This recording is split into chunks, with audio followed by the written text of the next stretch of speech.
প্রতিদিনের মতোই এখন তোমার কথা মনে পড়ে। চোখের কোণে জল জমে, কিন্তু কাউকে বলি না, কারণ এই ব্যথা শুধু আমার। এই হারিয়ে যাওয়া তোমাকে কেউ বোঝাতে পারবে না।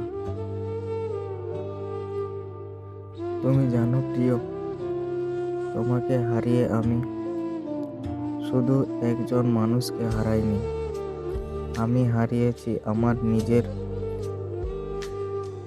একটা অংশকে।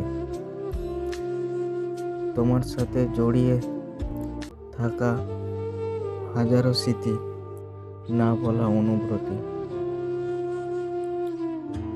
অপূর্ণ গল্প, সব কিছুই যেন হঠাৎ একদিন থেমে গেছে। সময় এগিয়ে চলে, মানুষ বদলে যায়, কিন্তু কিছু শূন্যতা কখনো পূরণ হয় না। তুমি সেই অপূর্ণ অধ্যায়, যাকে ভুলতে পারিনি, পারবো না কোনোদিন।